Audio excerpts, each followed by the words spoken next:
everybody. I'm Chantel Gaines coming to you with Hood to Homestead.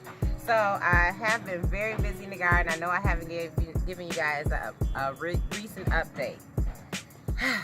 I'm about to show you what's been going on. Every time I come out here, I'm fighting insects, I'm fighting keeping up with the nutrients, and then I'm getting right back to work. And so this time I want to show you guys what's going on. I want to show you how the cabbage are going in the front yard.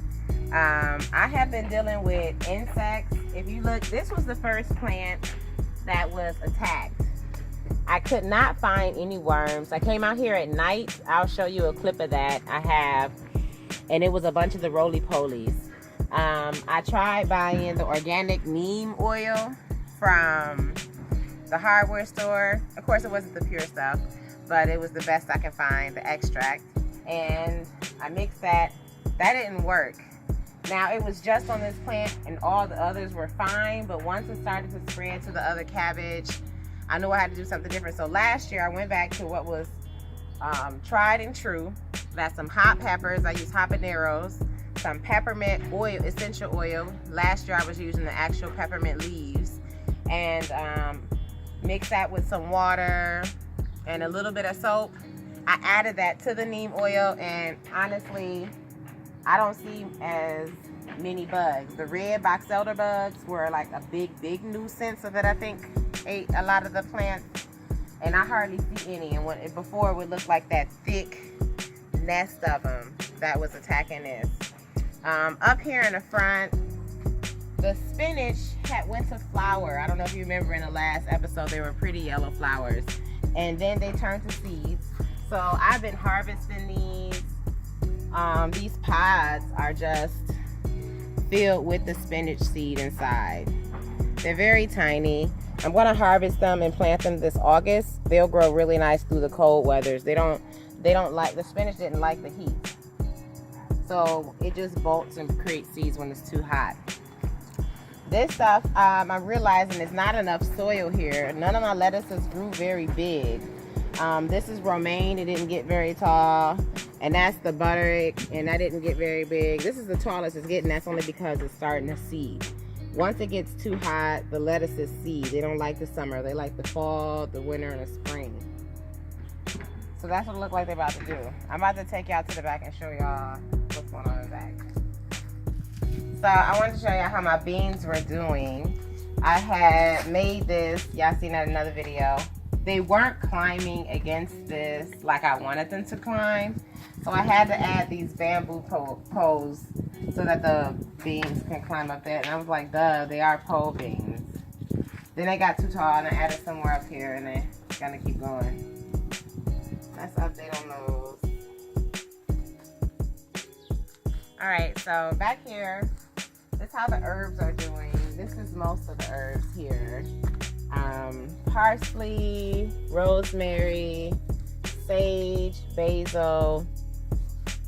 Oops, what's this one called? Oregano. I can't grow cilantro, y'all. This is cilantro. It was doing so good, and then I don't know, it gets the same water as the other ones, and it's not growing. But you know, I think I need to do something different. It might need a lot more water, maybe a different type of container. So these other baby plants, I thought somebody might want to come by and get them. Nobody came by, so they're just sitting in cups. They're cucumbers. That's my aloe vera, loving it out here. This is my onion bed. Look, y'all, I gotta show you know this. This is how the onions procreate. They're gonna make seeds, drop them, and keep making more onions and more onions. I tried to do red onions on one side and white onions on the other side, but when this part falls over and it goes in the ground, I think they're gonna start mixing up. Over here we got some cherry tomatoes. What type of tomatoes? Those are the regular tomatoes. These are some more cherry tomatoes. I got chili peppers this year down here growing. Some of those are ready to pick. See? And the green peppers are growing real funky looking. This is my first year growing them. I'm thinking I might need more root space next year, their own bag by themselves.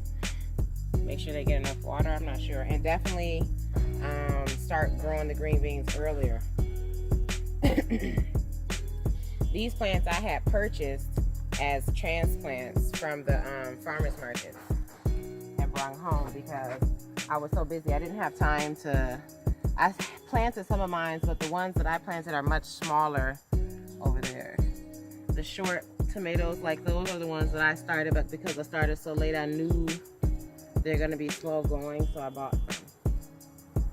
This is my peppermint herb. This is really big. This one spreads really wild. You have to grow these in containers. This thing, the dog completely eaten. I remember y'all chased my dog in an early episode for it. It completely grew back full. Me and my son eat a leaf every day. It tastes amazing, like breath mint, freshens your breath. We got the acorn, squash. This is the cucumbers. The cucumbers are thirsty, Elliot. Can you turn on my water?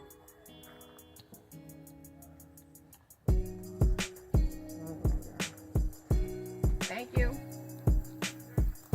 There's cucumbers here. This is how they look. Each flower turns into a cucumber. So, and grows out. Here's a bigger one. They need some more nutrients.